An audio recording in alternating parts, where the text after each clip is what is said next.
자, 오늘 또 고린도전서 15장 12절부터 보면서 자, 부활의 복음 계속되고 있습니다. 내일 모레 어린이 주일이고, 우리가 이 금요일 같은 때는 이제 좀 코로나가 좀 풀리고 이제 월요일부터는 야외 마스크 벗어도 된다고 할 정도가 됐으니까 좀 더 시간이 지나면 우리 금요일 같은 날은 우리 중고등부 학생들 또 초등부 학생들이 같이 나와서 엄마 아빠 손 붙들고 같이 기도하는, 그래야지 아이들에게 신앙이 이렇게 승계가 되어지거든요. 그 엄마 아빠의 뜨거운 신앙이, 은사적인 신앙의 자녀들에게 내려가야만 그 자녀들에게 또 교회도 맡겨주시고 선교지도 맡겨주실 텐데, 우리가 빨리 그런 날이 오길 기다리면서, 자, 고린도전서 15장 12절에서 19절 있습니다.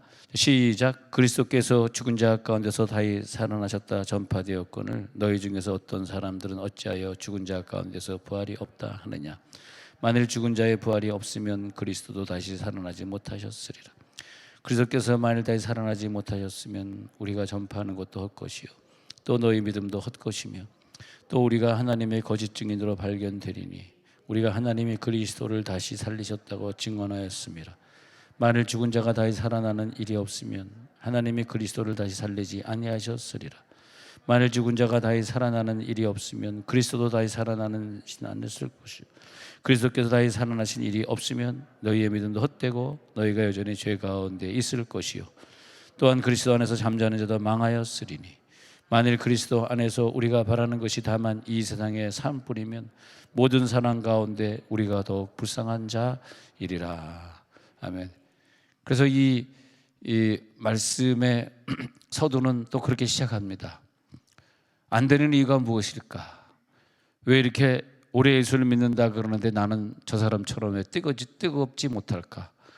왜 나에겐 그런 믿음이 없을까? 내가 왜 이 질병을 싸워서 이기지 못했을까? 왜 내가 이 죄악 하나 이길 수 없을까? 왜 나는 그렇게 약할까? 이 모든 그런 질문들이 있지 않습니까? 이 질문들이 있는데 그것을 다른 방법으로 이렇게 다른 공식에 대입해서 풀어볼 수도 있습니다만, 그 공식들도 뭐 맞는 공식이 있죠. 이건 수학이 아니니까. 수학은 공식 하나만 있지만 이건 뭐 공식 하나가 아니고 여러 가지 공식이 있겠습니다만 최고의 능력의 해법은 뭐냐 하면 부활입니다. 부활의 능력이 임하지 않았기 때문에 변화되지 않은 이유가 있는 것이고 죄를 이기지 못한 이유가 있는 것이고 부활의 능력이 없기 때문에 아직도 예수를 그렇게 오래 믿으면서 부활의 현장, 예배 현장, 선교의 현장, 전도의 현장에서 내가 제외돼 버리고 마른 거죠.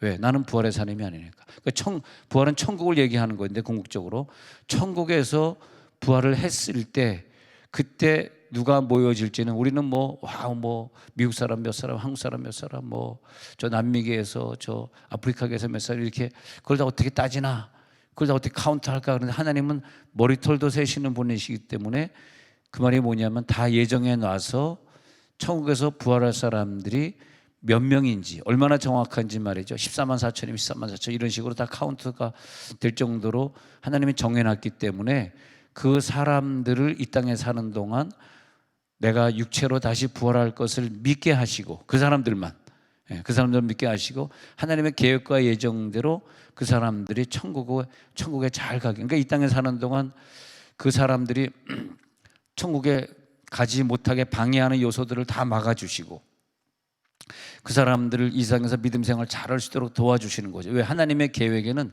천국의 부활의 사람들이 몇 명이 어떻게 될 것을 어떤 그림을 다 미리 그려놨단 말이에요. 이것을 예정론이라 그러는데 이미 택정함을 입은 사람들이 있다는 거죠. 그래서 여기서 아무리 한 걸음 더 나가서 생각해 보면 아무리 내가 부활이 믿어지려고 그래도 야, 정말 그 사람의 헌신하는 도를 보면 그 사람의 신앙생활 하는 도면 야, 저렇게 하나님이 안 믿어질까? 왜 저것밖에 안 될까? 왜 부활의 현장에 나타나지 않고 엉뚱한 데 가서 지금 앉아 있을까? 이게 말이죠. 이게 뭐냐면 내가 마음대로 안 되는 거예요. 부활의 하나님의 그림은 부활 후에 그 사람들이 모여서 그리는 그림. 그래서 교회는 교회대로 우리 교회처럼 막 뜨겁게 믿으려고 하고 막 은사로 기도하려고 하는 사람들끼리 그 사람들끼리 모여서 같이 신앙생활하는 게 이게 맞는 겁니다. 우리 교회 와가지고 왜 저 사람이 저렇게 기도해? 왜 저 사람 이렇게 시끄러워? 그런 사람은 결국은 안 되게 되는 거예요. 왜냐하면 부활의 현장에는 우리가 가야 되니까, 부활의 사람들끼리 같이 모여야 되니까. 근데 부활을 믿지 않는 사람들을 보면 말이에요, 우리가 육체로 부활하는 것인데 몸의 부활이 잘 안 믿어지고 그냥 내가 좀 변하는 것이다. 그리고 천국에서 뭐 영원히 구원받는 것이다. 영혼만 구원받는 것이다. 그렇게 믿는 사람들이 깊이 대화해 보면 상당히 많습니다. 어떻게 내가 이 부활이 죽어서 화장해 버렸는데 어떻게 뭐가 또 나타나느냐. 난 도저히 그건 믿을 수 없어. 죽어서 천국 가는 것보다 더 못 믿는 게, 죽어서 육체로 내가 다시 새로운 육체로 부활한다는 것은 죽어서 천국 가는 것보다 더 못 믿어요. 죽어서 뭐 불교도 죽어서 극락장생하고 그것은 믿죠. 근데 불교에서 이 육체가 다시 새로운 육체로 극락세계 간다는 걸 믿기는 어렵죠. 불교도 마찬가지로. 그래서 사람들이 어찌하여 죽은 자 가운데서 부활이 있겠는가? 어찌하여 죽은 자 가운데서 부활이 없다 하느냐? 부활이 없다고 믿는 거죠. 그 유명한 아리스토텔레스 같은 사람도 기독교를 믿었으면서도 영혼의 불멸은 믿어요. 그런데도 죽은 자가 다시 새로운 육체로 부활한다는 것은 도저히 자기의 이성으로서는 믿어지지가 않는다. 그게 이제 소크라테스가 있고 그 제자가 플라톤이 있고, 그 플라톤의 그 유명한 제자 중에 하나가, 많은 제자들이 있었는데 아리스토텔레스인데, 아리스토텔레스의 그 영향이 이 그리스에 상당한 영향을 줍니다. 그리고 그 헬라 철학의 영향을 받은 사람들이 세운 교회가 고린도 교회. 이 초대교회들이, 여러 교회들이 성경에 뭐 기록되어 있지, 에베소교회, 빌립보교회 많이 기록되어 있는데, 아주 그 자세히 보면은 그 당시에 그 나라 사람들이 받았던 그 영향력이 다 좀 다른 것 같아요.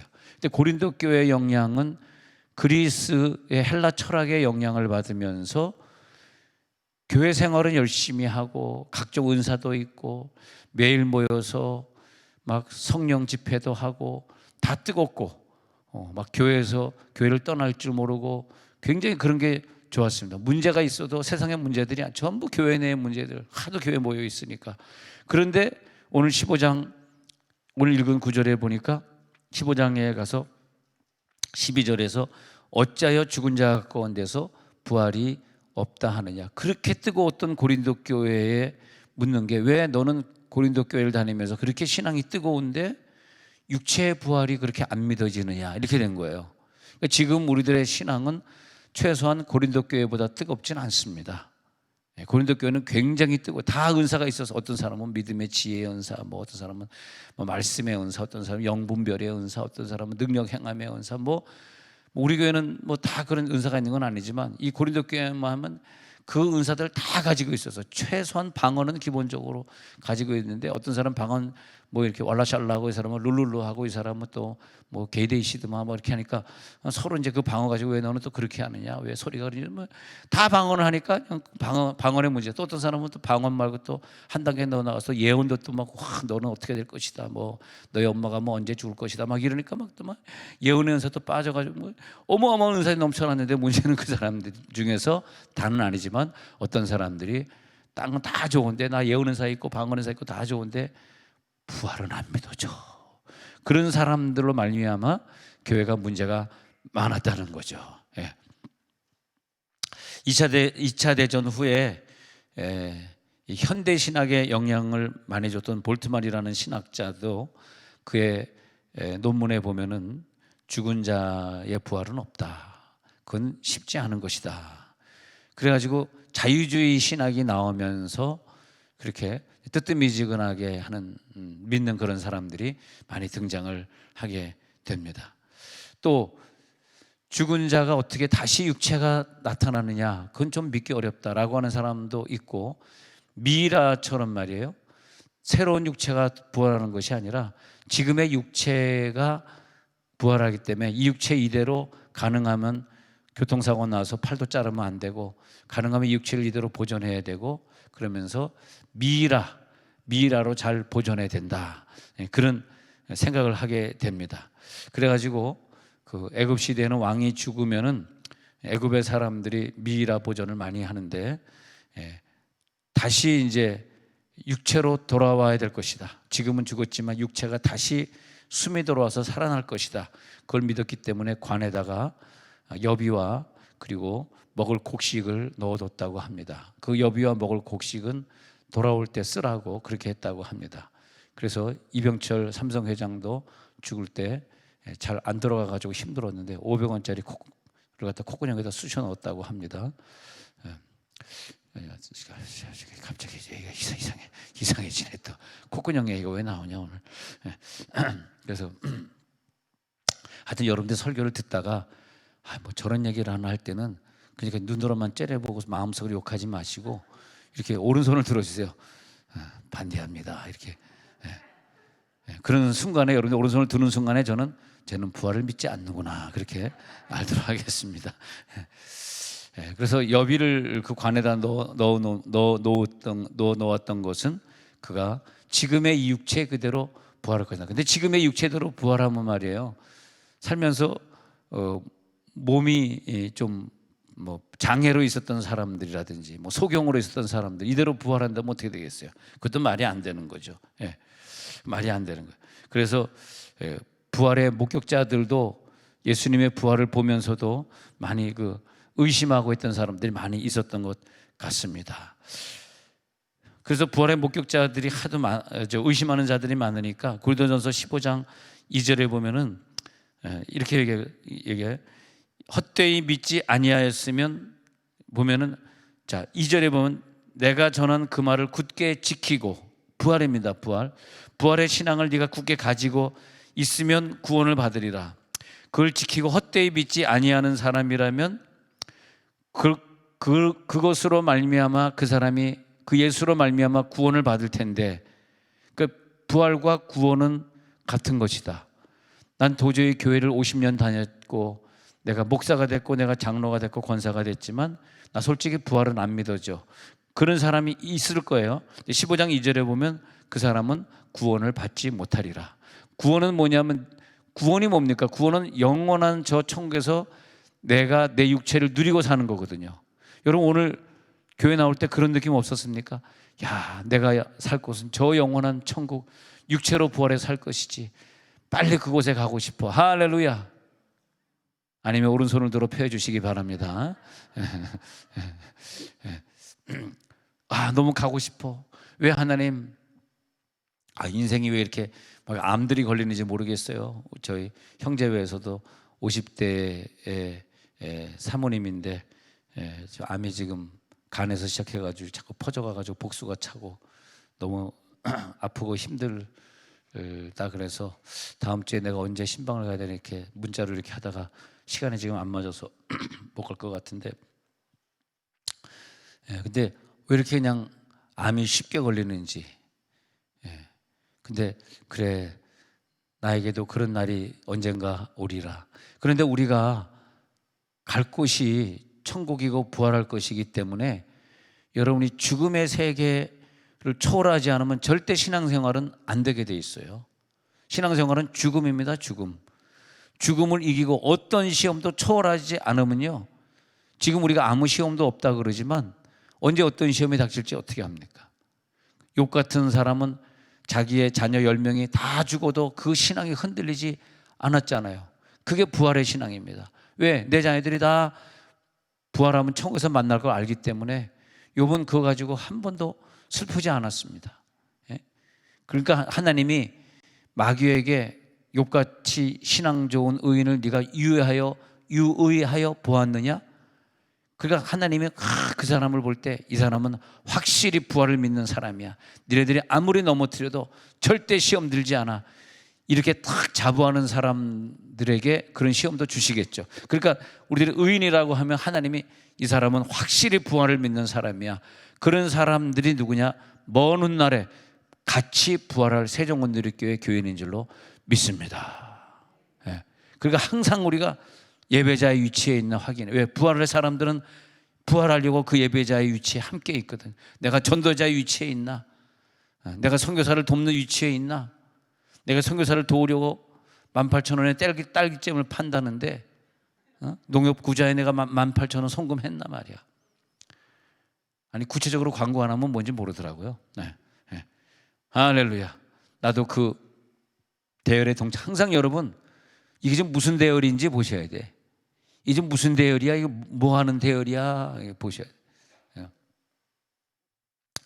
보셔야 돼. 네. 굉장히 중요합니다. 이게 무슨 대열이야? 또 오늘도 희한한 문자. 목사님 백신 맞으셨어요? 목사님 백신은 그 겉봉에 파란색으로 되어 있는 건 빨간색으로 되어 있는 거 나한테 가르쳐. 파란. 제발 이런 이상한 얘기 하지 마시오. 내 그랬는데 좀 이해가 좀 안 되는 거더라고요. 그래서 미국 사람들이 그래가지고 막 좀 난리가 났는가 봐요. 왜 귤을 묻혀놓고 콧구멍에 쑤셔 넣냐. 그래서 아이고 무시라. 오늘 갑자기 콧구멍 시리즈가 나오네요. 네. 그래가지고 저 뉴욕에서 지금 막 큰 이슈가 된 것 같습니다. 이거 뭐 아니 뭐 뉴스에 나오는 얘기는 아니고 그냥 비하인드 스토리라고. 네. 자 15장 2절에 보면은 그 말을 굳게 지키고 헛되이 믿지 아니하였으면 그로 말미암아 구원을 받으리라. 자 부활을 믿는 자가 구원받습니다. 네? 육체 부활이 안 믿어지는데 뭘 믿는 거예요? 그러면 나 죽으면 어떻게 된다고 믿는 거예요? 극락장생을 믿습니까?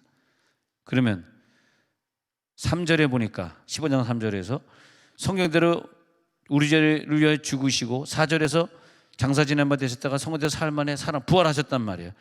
얼마나 그 부활이 증거가 되냐 하면 베드로에게 보였죠. 12제자에게 보였죠. 6절에서는 500여 형제에게도 일시에 나타나서 승천했죠.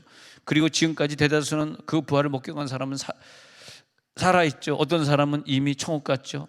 또 야고보에게도 보이고 그 외 모든 사도에게도 보이고 8절에 보면 맨 나중에 만삭되지 못해 난 자 같은 낙 같은 존재에게도 부활의 예수를 보여주셨는데 왜 부활이 안 믿어지느냐? 나는 그 부활한 예수를 분명히 봤는데 그것이 왜 안 믿어지느냐? 근데 왜 안 믿어지니 하면서 그것은 너는 영원한 부활에 믿어지는 자만 영원한 부활하니까. 거꾸로 생각해 보면 뒤집어서 생각해 보는 항상 성경은 뒤집어서 생각해 보면 왜 안 믿어지냐?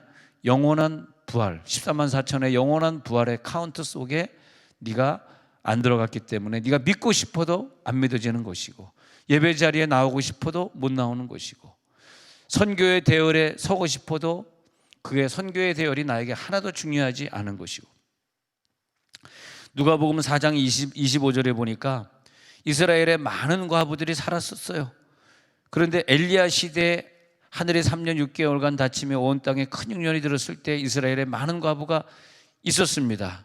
그러나 그 많은 과부 중에서 그 다음 구절에 보면 오직 시돈 땅에 살았던 사렙다 과부에게만, 그러니까 엘리야가 많은 사람에게 보내심 받는 게 아니에요.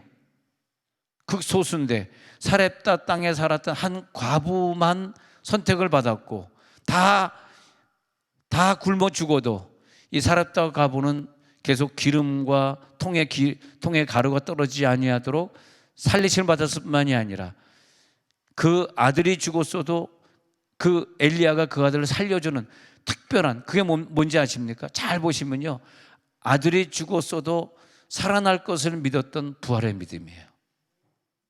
부활의 믿음은 오늘 질병을 다 고칠 줄로 믿습니다. 모든 암덩어리들 다 고쳐나갈지어다. 그러니까 그 혜택을 누리는, 우리가 생각할 때 우크라이나에 뭐 몇만 명 죽었으니까 이렇게 생각하잖아요. 근데 하나님은 어차피 지옥 갈 사람을 지금 우크라이나에서 몇 사람 죽었다, 우리는 안타깝지만 하나님 입장에서는 그렇지는 않고요. 하나님 입장에서는 지금 서진택 선교사가 끝까지 하르키우에 하다가 건물을 다 파괴해 버리니까 할 수 없이 지금 일주일 전에 피난을 갔습니다. 그래서 이제 다시 이제 하르키우에 공세가 잦아들면 다시 이제 돌아오려고 하는데, 하나님은 나중에 부활할 사람들 중에서 여기서 이 사람들을 좀 더 피신시켜서 전도와 선교를 하게 만들고, 그 사람들이 나중에 14만 4천이 상징적인 숫자니까 14억이든 140억이든 하여튼 어떤 숫자가 되어가지고 그 사람들이 영원한 천국에서 새로운 에덴 동산을 꾸밀 수 있도록 하는 그 사람들의 목숨이 짧으면 짧고 길면 길고 그렇게 하나님이 카운트하고 있는 거예요. 우리가 항상 하나님의 카운트 속에 세신 바 세고 있는 바 되는 속에 들어갈지어다. 그런 분야가 굉장히 중요합니다. 왜? 나는 그냥 던져졌다가 주사위처럼 던져졌다가 발로 툭 차가지고 사라져버리는 그런 먼지 같은 그런 인생이 아니고 먼 훗날에 육체로 부활할 줄을 여러분 믿으시기 바랍니다. 그렇기 때문에 어쩌면 우리 한국 땅에는 그런 사람들이, 육체로 부활할 사람들이 다른 나라에 비해서 비율적으로 많기 때문에 미국 같은 강대국을 통해서 우리나라를 한미동맹으로 지켜주고 있고, 북한과 중국이 이제 합세해가지고 우리나라에 침공할 거 아닙니까? 그렇지 못하도록 중국보다 아무리 중국이 노력을 해도 미국이 중국보다 더 센 경제력을 가지게 하고, 이러면서 궁극적으로는 나중에 부활할 우리 한국 사람들의 생명을 연장시키고 있는 거예요. 예. 모르겠습니다. 지금 정권이 5년 후에 지나고 다시 또 새로운 정권이 또 뭐 나타나서 한미동맹 파기하고 전시작전 이양한다 또 이런 얘기 나오기 시작하면 빨리 여러분 미리 천국 가야 되겠죠. 우리는 중국을 이길 수가 없으니까 그러겠죠.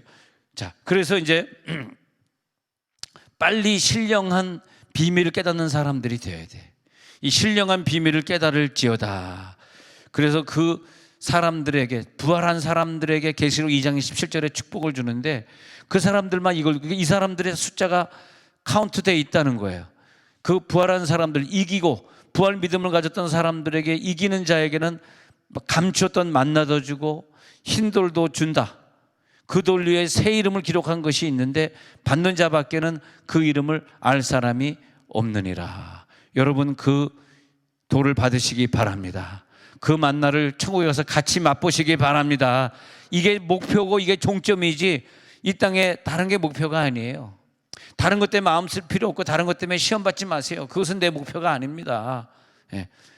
만나를 만나서 같이 드시기 바랍니다. 흰돌 위에 그 이름을 딱 보니까 딱 있더라고. 너는 충성된 자다. 할렐루야. 너는 세종온누리교회 헌신을 했던 자다. 아멘 안 하는 자냐? 하나님의 놀라운 능력이 나타날지어다. 그래서 사르밧 땅의 과부를 선택인 것처럼 데살로니가전서 3장 2절에도 보니까요, 데살로니가 후서 3장 2절에 보니까, 자 시작. 또한 우리를 부당하고 악한 사람들에게서 건지시옵소서 하라. 믿음은 모든 사람의 것이 아니라. 이게 어떤 믿음인지 아세요? 부활 믿음입니다. 그냥 믿음은 항상 추상적인 것 같아. 믿음? 난 믿지. 예수를 나의 구주로 믿지. 영접했습니까? 나 예수를 영접했지.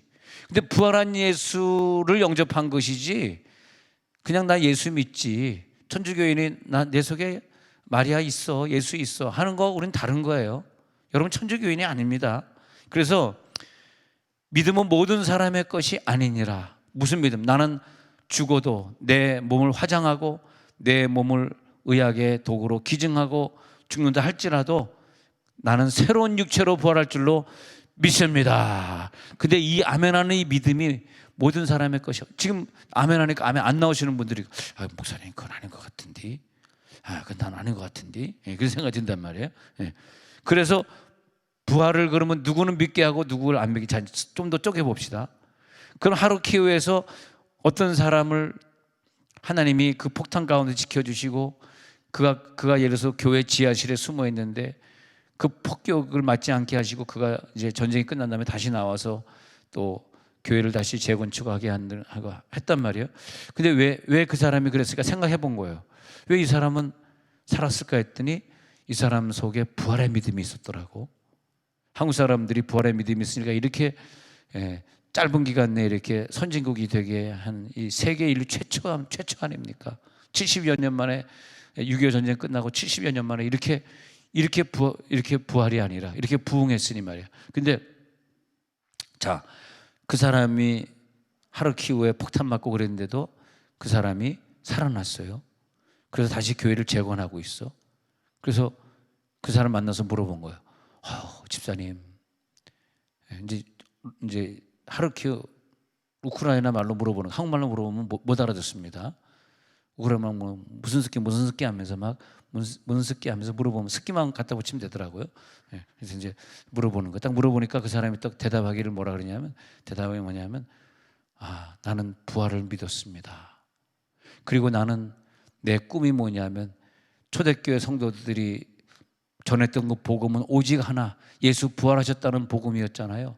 그래서 나도 이번에 전쟁을 통해서 내가 다시 살아났기 때문에 이제는 하나님이 남은 인생 예수의 부활을 전하라는구나 해가지고 나 다니면서 부활만 전하고 있습니다. 하나님이 당신을 병도 안 주시고 이 폭탄 떨어진 데도 죽게 하지 아니하시고 생명을 연장시켜 주신 이유를 내가 이제 알겠습니다. 당신은 부활의 복음이군요. 할렐루야. 당신은 부활의 복음이군요. 당신은 부활을 가지고 있군요. 부활의 복음을 가진 자는 지금 아멘하고 있군요. 이제 아멘하는구나. 이 부활의 복음.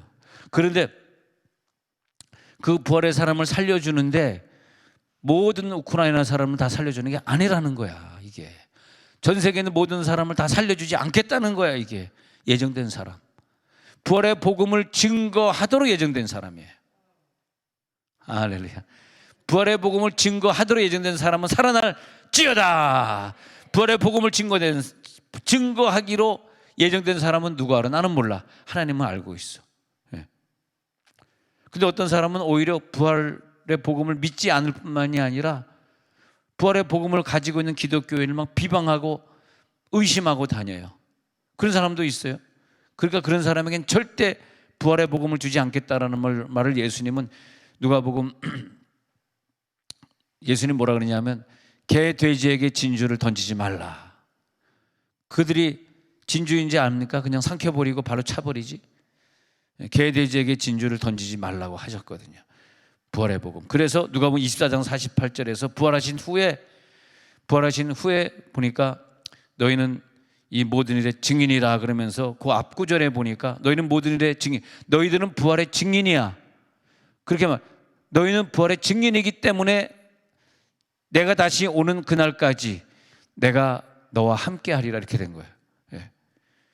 그리고 너희는 이 모든 것의 증인이야, 부활의 증인이야 하면서 나타났는데 그 예수님이 그동안 목숨 걸고 복음을 나눠주고 제자훈련 시켰던 자들에게, 여러분 1:1 제자훈련을 통과하시기 바랍니다.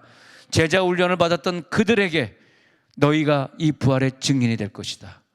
내가 너와 함께하고 너희가 묶으면 묶을 것이고 너희들이 풀어주면 그 죄를 내가 풀어주리라. 너희가 사해줘라. 내가 그 죄를 너희들의 기도만큼 사해줄게. 할렐루야. 그렇게 된 것이죠. 그래서 이 부활을 목격한 사람들이 부활의 사람이 된 것이죠. 그러면 제가 고린도전서를 잠깐 보려고 그러는데요. 왜 고린도전서 15장에 다른 초대교회는 말하지 않는 고린도전서 15장에 부활을 굳이 말했을까 이렇게 보니까요. 재미있는 게 있어요. 왜냐하면 고린도전서 1장부터 한번 볼게요. 고린도 교회는 다른 교회와 달리 남다른 신앙들이 있었는데 아주 뜨거웠는데 제일 은사적이에요. 다른 빌립보 에베소 교회는 은사가 별로 없었는데 고린도 교회는 얼마나 성령이 충만했는지 제일 은사가 많은데 고린도전서 1장 11절에 가서 보니까 너희 가운데 분쟁이 있다는 것이다. 자, 잘 보세요. 1장부터 시작하는데 이렇게 가장 뜨거운 교회인데 분쟁도 많았다 이거야. 12절에 보니까 나는 뭐 바울 편이야, 나는 뭐 아볼로야, 나는 베드로 편이야, 나는 그리스도께 속했어. 그래가지고 분당해가지고 싸우고 있단 말이야. 그럴 때 바울이 이걸 보고 뭐라 그러냐면 15장에 넘어가서 너희들 속에 부활의 믿음이 없다. 야, 부활하면 다 같이 하나가 돼서 한 곳에 모여 살 텐데 지금 싸우고 있다가 부활한 다음에 쟤 안 보려고? 그래서 싸우고 있는 자들, 미워하는 자들은 딱 낙인이 찍혀버렸어요. 어떤 낙인인지 아세요? 너 부활 안 믿으니까 그래. 그래서 15장에 가서 부활이 없다 하는 자들이요 이렇게 말하고. 자, 2장에 또 넘어가요. 2장에 고전 2장에 가가지고 쭉 많은 구절들이 있지만 2장 14절에 가서 보니까 육에 속한 사람은 하나님의 성령 일들을 받지 아니한다. 그러면서 고린도 교회 그렇게 은사적인 사람들인데도 불구하고 육신의 부활을 믿지 않는 사람들은 누구냐? 육신에 속해서 신앙생활은 뜨겁게 하지만 육신에 속했다. 그걸 왜 못 벗어나느냐? 3장에 가서 볼래요? 3장 1절에 가서 보니까 형제들아 신령한 자들을 대항같이 너에게 말할 수 없어. 너희들이 육신에 속한 자. 그래서 너희들이 이 세계에서 가장 뜨거운 교회, 하고 있지만은 고린도 교인들이 하면서 너희들은 15장에 나오는 육신의 부활을 네가 믿지 않기 때문에 나는 너희들 어린아이들처럼 대할 거야 하고 3장 1절에 지금 말하고 있는 거예요. 너희는 어린아이야. 어린아이 신앙이야. 쭉 보실래요? 5장에 가서도 5장에 간음 사건이 있었을 때도 왜 너희들 이런 자를 갖다 너희 중에서 쫓아내지 못하였느냐 하면서 5장 3절에서 내가 실로 몸으로는 떠나 있으나 영으로는 함께 있어서 거기 있는 것 같이 이런 일을 행한 자를 이미 판단하고 이러면서 육체의 부활을 믿지 않았기 때문에 죄를 짓고 있는 자들을 향해서 하는 말씀이 뭐냐면 5절에서 이런 자를 4절에서 내 영이 부흥 떠서 너희와 함께 있어서 주 예수의 능력으로 5절에서 이런 자를 사단에게 내줘. 지금 죽여버렸다 이거야. 지금 이 육신을 빨리 죽여버려서 사탄에게 내주고, 그래서 육신은 멸했지만은 주 예수의 날에는 구원을 받게 하려 하며 육신은 멸했다. 비록 육신 부활을 못한다 할지라도 구원을 받아야 될 거 아니냐, 그런 뜻인 것 같기도 하고, 하여튼 좀 애매한 구절이라서 다른 목사님들 설교 잘 안 하는 구절입니다. 그 다음에 6장에 가가지고 6장 1절에 가가지고 누가 다른 이와 더불어 다툼이 있는데 구태여 불의한 자들 앞에서 고발하고 성도 앞에서 하지 않느냐. 왜 이 교회 문제를 가지고 세상에 나가서 고발하느냐. 그러면서 고린도 교회는요, 아까 5장에 간음 사건도 있고 6장에 송사 사건도 있고 아주 그냥 없는 게 없어요. 왜냐? 왜 이런 일들이 니네들에게 벌어지냐? 부활을 안 믿잖아. 이렇게 말하고 있는 거예요. 15장으로 넘어가서. 자, 7장 1절. 너희가 쓴 문제에 대해 말하면 남자가 여자를 가까이 아니함이 좋으나 음행을 피해. 그래서 쭉 하면서 결혼을 했는데 부부끼리 사이가 안 좋은 사람들. 그리고 왜 분방을 하느냐? 4절에 아내는 자기 몸을 주장하지 못한다. 남편이 자기 마음대로 너희 몸을 쓰면 안 된다. 5절에 분방하지 말라. 기도할 틈을 얻기 위해서 합의상 얼마 동안 떨어질 수는 있지만은 절대 부부끼리 싸워서 따로 자거나 남편은 TV 보다가 거실에서 자고 부인은 안방에 들어가 자고 어떻게 하느냐고. 연애인사가 있잖아.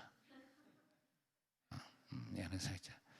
남편은 말이야 컴퓨터로 게임하고 컴퓨터로 바둑하고 컴퓨터로 증권하다가 당신 먼저 자고. 그게 하루 이틀이냐 하면서, 그게 하루 이틀이냐 하면서 뭐라 그래. 이 썩을 놈도. 죄송합니다. 아니, 그게 하루 이틀이냐. 내가 하는 것이 아니라 바울이 그랬대. 바울이. 어떻게 제가 감히 성도님들이 그러겠어요. 여러분 절대 분방하지 마시기 바랍니다. 항상 분방하지 마시고 사랑하고 끝까지 서로 용서하고.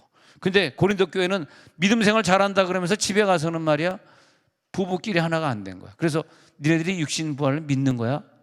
제 얘기가 아닙니다. 저 욕하지 마세요. 바울이 말하기를 여러분들 아니, 여러분 아니고 저쪽 고린도 교회는 이 썩을 것들아. 여러분 아니다. 이 썩을 것들아. 너희들이 부활을 믿어? 천국 가가지고 부부가 하나 될 걸 믿니?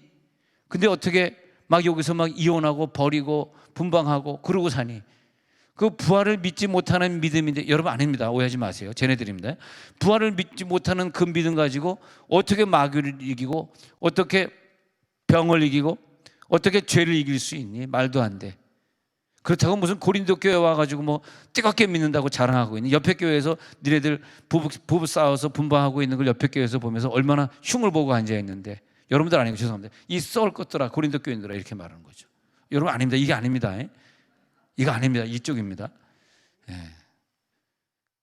그러니까 바울이 볼 때는 아니 이것들이 이렇게 뜨겁다 그러면서 이건 뭐야 이거 부인에게 막 신경 지르고 소리 지르고 다시 한번 이제 그만해야지. 그때는 이제 우크라이나 말로 이 스키. 자, 그다음에 7장까지 했잖아요. 근데 8장에 또 넘어가면 참 웃겨요. 왜 이렇게 뜨거운 교회가 이런. 그 다음에 8장에 가서는 우상숭배죄가 있어. 그래, 우상숭배. 우상의 제물에, 8장 1절에 우상의 제물에 대해서 뭐래서. 아니, 뭐 이렇게 우상을 이렇게 많이, 그리고 우상 제물을 먹었느니 말았느니 하면서 성찬식을 하면서도 우상숭배처럼 먹고, 야, 이런 거 가지고 성찬하지 마라. 막. 그 다음에 또 10장에 가가지고는 구체적으로 또 우상 숭배하는 자들, 우상 숭배하는 일을 좀 피해라. 10장 20절 볼게요. 10장 20절 가가지고. 그래가지고 무릇 이방인이 제사하는 것은 귀신에게 하는 건데 하나님께 제사하는 것이 아니잖아. 근데 너희가 귀신과 교제하는 자 되기를 원하지 아니해. 아니 그렇게 뜨거운 사람들이 마치 우리 기독교인들이 교회 와서 기도하고 또 점치러 가고 막 그러는. 아니 저번에 천안에서 부흥회를 갔는데 교인은 제로에 하나도 없어요. 근데 남편 하나 조금 70 넘어가 좀 어리버리하신 분 앉아 있는데 그분 하나 앉아 있는 게 유일한 교인인데 내가 설교할 때 그나마 눈 감고 있으니까 뭐 이렇게 좀 지그시 감고 있더라고. 그래서 내가 가만히 왜 여자 목사님인데 교인 하나도 없는데 이 천안 상가 4층에서 개척을 하게 했나면서 그 은혜를 받은 게 뭐냐면 이 여성은 평생 목회하고 교인은 제로지만 남편 하나 천국에 입성시켰구나. 그게 은혜가 되더라고요. 예. 아니 뭐 여성이 김양재 목사님처럼 이렇게 훌륭하게 되면은 교인이 많겠지만 그렇지 않으면 다 여성 목회자들의 교인이 별로 없잖아요. 근데 그런데도 불구하고 열심히 뭐 이런 거 합동이나 뭐 통합이나 감리교나 정통교단에서는 안수 못 받으니까 뭐 중앙총시는 여자들 아줌마들이 많은데 거기 가서 안수 받거나 그러고 오지 않습니까? 그런 다음에 이제 개척을 하는데 가서 보면 참 안타까워요. 교인이 하나도 없어. 그래서 내가 하나님 제가 40대 50대 때는 한국에 40대 42살인데 지금 내가 하면서 아직 역시 난 부활할 거니까 정직하게 하나님 만들어주는. 그래서 30대 40대 때는 아주 그냥 부흥회를 많이 다녔는데 이제 좀 철이 드니까 하나님 교인이 하나도 없는 교회를 다니면서 부흥회 하게 하옵소서. 얼마나 힘들어요. 교인 하나도 없는. 근데 가가지고 이제 집회를 했는데 4층이 교회, 엘리베이터도 없죠. 그리고 2층이 점치는 문 열어보니까 뭐 그냥 뭐 우상단지들이 막 있는데 막 금덩어리로 막 만들어. 이건 무슨 뭐야? 귀신들이 막 그림들인데.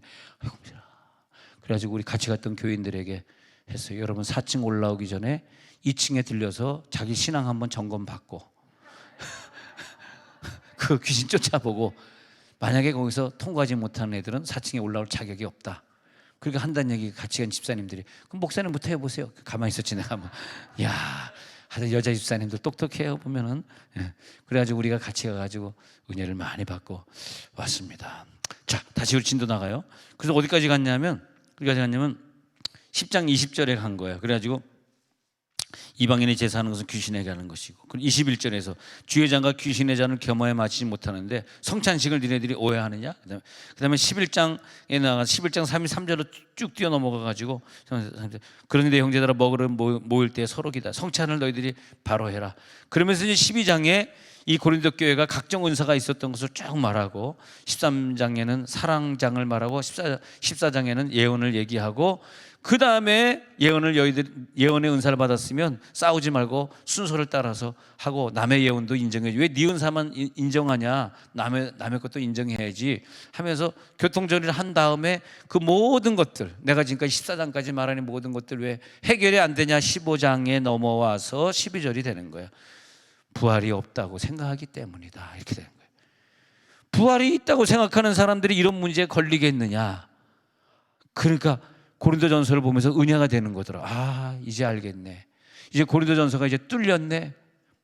뻥 하고 뚫리는 거야. 고린도 교회 왜 이런 문제들이 매 장마다 이렇게 있었는가? 이제는 부활의 믿음이구나. 왜 사도행전 7장에 나오는 스데반은 부활을 증거하다가 순교를 당하고 12장에서 순교의 제물이 된 12장 1절에 나오는 야고보는 왜 그렇게 칼로 목베임을 당하면서도 죽을 수 있었는가? 그 스데반이나 야고보는 부활을 믿는 신앙이 있었구나. 할렐루야. 부활의 신앙. 여러분 우리들이 조그만 시험에 들거나 아니면 어떤 죽음이나 질병에 이런 걸 두려워하거나 아니면 초조해하거나 여러분 감정의 변화가 있으면 안 돼요. 신앙은 감정이 아닙니다. 왜 여러분 사연이 공부할 때 감정의 기차가 나를 끌고 가는 거 있죠. 감정이 나를 끌고 다니면요 이거는 절대 부활할 수 없어요. 부활 신앙 아니에요. 감정에 의지해서 내가 무슨 오늘은 부활할 것 같고 내일은 뭐 부활 안 할 것 같고 뭐 그게 무슨 감정입니까? 감정은 아니고 여러분 항상 감정은 일정하고 나는 육체로 부활할 것이다. 그리고 내 자녀들 다 내 신앙을 따라서 부활시킬 것이다. 그래서 나는 부활의 사람들 속의 대열에 그 찬양의 대열에 그 기도의 대열에 그 예배 대열에 나는 함께 서 있을 것이다. 쭉 보니까 영적으로 보십시오. 그 영적인 부활을 할 사람의 대열이 쭉 하고 있어요. 나는 그 코로나 뭐 PCR 검사하겠다고 줄 딱 서 있는 사람들, 어떤 사람 뭐 무슨 명품 사겠다고 새벽부터 줄 서는 사람 이렇게 딱 볼 때마다 내가 천국에 갈 때 저렇게 줄 설 텐데, 내가 뭐 명품 살 일 없고 코로나 콧구녕 뚫을 일 없지만은 죄송합니다. 없지만은 내가 부활의 대열이다. 내 감정의 대열 아니다. 난 두려워하지 않는다. 난 불신하지 않는다. 난 초조하지 않는다. 난 슬프지 않는다. 나는 내 순교의 시간이 왔을 때 용감하고 늠름하게 그 시간에 나는 부활을 찬양하면서 주님을 겸손하게 외치면서, 때로는 그때 목에 칼이 들어올 수도 있다. 불에 타 죽을 수도 있다. 다니엘처럼 사자의 밥이 될 수도 있다. 혹은 예수님과 똑같이 십자가에 못 박힐 수도 있다. 그러나 조금 더 요동하면 안 된다. 옆에 있는 사람 보고 저 사람은 부활 믿는 줄 알았더니 저런 믿음 가지고는 저렇게 몸부림치는 거 가지고는 저 사람은 100% 부활할 사람 아닌 게 확실해. 저 사람은 부활한 다음에 안 만날 것 같아. 그런단 말이에요. 그러면 안 됩니다. 그래서 우리 자녀들도요, 이제 좀 코로나 풀리면 이런 저녁 예배 때 같이 나오는 그런 교회가 되는 수밖에 없어. 걱정이 돼요. 이렇게 자녀들이 다른 교회 보면 주일학교들 많이 문을 닫았는데 이거 어떻게 되려고 대한민국이 이러냐. 안 되겠다. 우리 자녀들이 어린 예배 같이 나와서 함께. 여러분, 자기 하나밖에 없는 귀중한 목숨을 순교의 제물로 바치고 선교사로 떠날 때 목숨, 내가 가서 선교지에서 병원 환경이 안 좋으니까 어떻게 될지 모르지만 난 그래도 가서 복음을 전하리라. 그런 사람이 누구겠냐는 거예요. 할렐루야. 목숨 바칠 사람이, 순교의 제물 될 사람이 선교의 사람이요, 그 사람이 진짜 부활 후에 내 모습을 믿는 사람입니다. 부활의 내 모습을 믿으시기 바랍니다. 사도행전 12장에서 3절부터 보면 베드로가 옥에 갇혔어요. 왜 갇혔는지 아세요? 베드로가 12장에서 왜 갇혔냐 하면은 왜 갇혔냐 하면 부활을 증거하니까 갇힌 거예요. 부활을 증거하다 갇혔어요. 그런데 자 보세요. 저는 왜 베드로가 석방됐지? 16장에서 빌립보 감옥에 있던 바울은 왜 석방됐지? 스데반은 왜 석방 안 되고 거기서 돌에 맞아 죽었지? 이렇게 연구를 해봐야 돼. 나는 돌에 맞아 죽을 운명인가? 나는 어떤 일이 있어도 하나님이 나를 석방시킬 운명인가? 이 연구를 해봐야 되는데, 아무리 한번 설교했습니다. 아무리 생각해도 그것밖에 없어. 부활을 믿는 신앙의 사람의 특징이 열매로 나타나야 되는데, 베드로는 고넬료를 만나서 선교하지 않습니까? 바울은 안디옥 교회에 파송돼서 선교사로 떠나지 않습니까? 선교구나. 스데반의 메시지 중에 선교의 내용이 좀 있었으면 참 좋았을 텐데. 그 교회가 부흥하고 싶어요. 그래서 목사님, 손흥호 목사님, 목회자 교회 성장 세미나로 한국에서 유명하신 분이니까 우리 교회 와서 설교 한번 들어보시고 컨설팅 해줘 보십시오. 딱 가서 들어보니까, 목사님, 교회가 부흥하지 않는 이유가 있습니다. 뭐냐?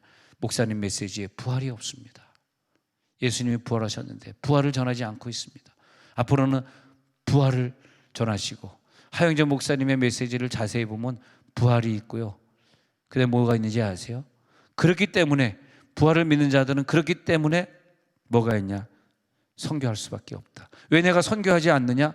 부활을 안 믿으니까. 부활의 믿음이 없으니까. 딱 떨어지잖아요.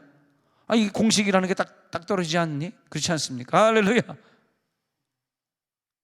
부활을 믿는 사람이 왜 선교를 안 하겠어? 말은 믿는다 그러지만 실제로 안 믿으니까 선교 안 하고 사는 거지. 근데 하영재 목사는 모든 설교 끝머리는 다 선교거든. 사명이거든. 항상 적용이었거든. 어플리케이션. 항상 적용이었거든. 항상 헌신이었거든. 여러분 헌신하세요. 여러분 선교하세요. 파송합시다. 우리 오늘교회 이번에 250명 파송합니다. 다 도와주세요. 막 그러잖아요. 매년 1월 첫 주에 성경건 거두면 어느 때는 한 180억, 어느 때는 200억, 어느 때는 270억. 매년 그렇게 헌금이 헌신되지 않습니까? 왜? 부활을 믿는 사람들이니까. 이 육체는 너무 부족합니다. 이 육체는 부활하면 안 됩니다. 사소한 병에 걸려도 쓰러질 수밖에 없는 연약한 육체 가지고 천국 가면 안 됩니다. 이건 여기서 끝나지만 내가 어떻게 신앙생활을 했느냐에 따라서 부끄러운 모습으로 부활할 것이냐, 아니면 저 천국의 아름다운 모습으로 부활할 것이냐. 왜 우리가 남이 놀 때 놀지 않고 직장 다닐 때 쉬고 싶은데 쉬지 못하고 새벽 제단 쌓고 저녁 예배 나오고, 왜 남들보다 더 힘들게 남들 죄 짓고 다닐 때 죄 못 짓고, 남들은 마음껏 그 돈 가지고 놀러 다닐 때 우리는 돈을 바치고 물질 바치고 재산 바치고 목숨 바치고 선교사를 파송하고 18,000원짜리 딸기잼을 사고. 아니, 부활하지 않는다면 이 모든 것들 다 사기 맞은 일이다, 그 말을 하고 있는 거예요. 가장 어리석은 일. 부활하지 않으셨다면, 부활하지 않았어, 너희도 부활하지 못할 것이고 너희들이 전파했던 것도 다 헛것이야. 14절에, 15장 14절에. 그리고 15절에서 너가 전도한 거 다 거짓 증인이고 사기 맞은 중에 큰 사기를 맞은 것일 거야. 이제 부활을 믿겠느냐 묻는 거죠. 이제 부활이 믿어지느냐. 고린도전서 15장 42절에 가서 보니까, 15장 42절에 가서 보니까 죽은 자의 부활도 같으니 썩을 것으로 심고 썩지 아니할 것으로 다시 살아나며, 욕된 것으로 심고 영광스러운 것으로 다시 살아나며, 약한 것으로 심었지만 강한 것, 다른 모습이라는 거야. 다른 모습으로 살아날 줄로 믿습니다. 44절에 육의 몸으로 심고 육의 몸이 무덤에 갔지만 신령한 몸으로 다시 살아나나니 육의 몸이 있은즉 또 영의 몸도 분명히 있을 줄로 믿습니다. 49절에 가서 보니까 흙에 속한 자의 형상을 입은 것 같이 또한 하늘에 속한 이의 형상, 예수님과 똑같은 형상을 여러분 입을 줄로 믿습니다. 50절에 혈과 육은 하나님 나라를 이어받을 수 없고 썩는 것은 썩지 아니한 것을 유업으로 이어받을 수 없기 때문에 그렇다. 51절, 보라 내가 너에게 비밀을 말하노니 우리가 다 잠잘 것이 아니요 마지막 나팔의 순식간에 호련이 다 변화될 것이다. 나팔 소리가 남의 죽은 자들. 자, 그래서 52절에 나팔 소리가 남의 죽은 자들이 썩지 아니할 것으로 다시 살아나고 우리도 변화하리라. 이 믿음이 들어와야 돼요. 53절에 이 썩을 것이 반드시 썩지 아니할 것을 입겠고 이 죽을 것이 죽지 아니함을 입으리라. 할렐루야. 왜 이런 얘기를 마지막 장에서 하고 있는지 아십니까? 이 믿음이 없으니까 이 땅에 사는 동안 아까 고린도전서 1장부터 쭉 말하는 분열이고 싸우고 미움이고 나는 개밥하다, 나는 누구파다, 그리고 영에 속하지 않고 열심히 믿는 것 같아도 육에 속했고, 이런 것들을 쫙 고린도 교회가 정리하고 있는 거예요. 얼마나 감사한지. 이제 오늘은 그래서 고린도 교회를 다 오늘 졸업하는 거예요, 우리가. 그리고 오늘 저녁 고린도 교회 그 이상의 은사를 위해서, 오늘 그 은사를 체험하실 분들은 제가 아직 코로나가 이렇게 돼가지고 또 나도 못 믿지만 여러분도 못 믿기 때문에 안수를 조금 절제하고 있습니다. 사실 이재환 선교사님도 오셔서 좀 코로나 걸렸어요. 그런데 자기는 낫다 그러는데, 아무리 매형이지만 낫다고 말은 해. 그래서 내가 설교 때만 빼고 마스크 꼭 쓰고 다니세요, 사람들한테 기도해 주지 마세요, 내가 그랬거든. 감기 오면 어떡합니까? 코로나 걸렸어요, 오셔가지고. 지금 다 지났으니까 얘기했는데, 근데 그분은 뭐 워낙 건강하니까 70대인데도 불구하고 코로나 걸렸는데 그냥 뭐 잠시 지나가 버렸어. 근데 본인은 뭐 건강하지만 나는 괜히 우리 교인들 그러다 감기 걸리면 다음 주 안 나오면 10일 안 들어오고 나만 손해잖아. 그렇잖아. 그래서 근데 막 또 너무 은혜가 된다고 막 기도받겠다가 줄 서니까 안 되겠더라고. 이 사람들이, 내가 그때 얘기 안 해서 그런지 목사님 코로나 걸려가지고. 그래도 감사하게도 치료제도 먹지 않고 또 미국에 잘 돌아가셔서 감사합니다. 미국에 돌아가셔서 또 할 일이 있었어. 선우예일 강도사 부부 만나가지고, 신혼부부 만나가지고, 그래가지고 선교사로 떠나라는 일장 연설을 2박 3일 동안 데리고 강하게 훈련을 시켰습니다. 그래서 이제 월요일부터는 이제 야외 마스크는 벗어도 된다 이렇게 된다니까 조금 더 풀어졌지만, 하여튼 우리가 오늘도 너무나 많은 다수가 와서 막 기도하면 위험하니까, 자, 우리 중에서 오늘 저녁 설교 끝나고 나서는 꼭 은사 받으실 분들 나오시고, 또 우리들도 물론 기도 생활 잘하지만 두나미스 팀들은 우리보다, 보통 사람보다 1시간 2시간 더 훈련을 받는 분들이거든요. 그러니까 명실공히 우리 교회에서 봤을 때 저분은 두나미스 팀에 속해 있어요. 한번 딱 하면 그 사람에 대해서 우리가 어떤 인정을 하나 해주는 거예요. 만약 우리 집에 귀신 들린 자가 있다, 병든 자가 있다 그러면 아무나 초청하지 않고 두나미스 팀에게 연락해가지고 두나미스 팀 우리 집에 와서 좀 질병 좀 싸우기도 해줘서 이렇게 된다는 거예요. 그런 것처럼 오늘도 이병선 전도사님도 있고 또 은사파들 또 있으니까 은사 받겠다는 분들이 혹시 몇 분 나오시면 여기에서 그냥 서가지고 기도해도 되겠죠. 그래서 안수기도 해가지고 오늘 은사가 다 터져 나가도록 최소한 고린도 교회보다 더 뜨거운 교회가 되도록 할렐루야. 올 밤에 그런 안수 집회 해주시면 되고 물론 저도 도와드리겠습니다만 어쨌든 너무나 많은 사람들이 우르르 나오면 안 되고 꼭 은사 체험하실 분들만 우리 그 팀들이 도와주도록 하겠습니다. 하나님 감사합니다.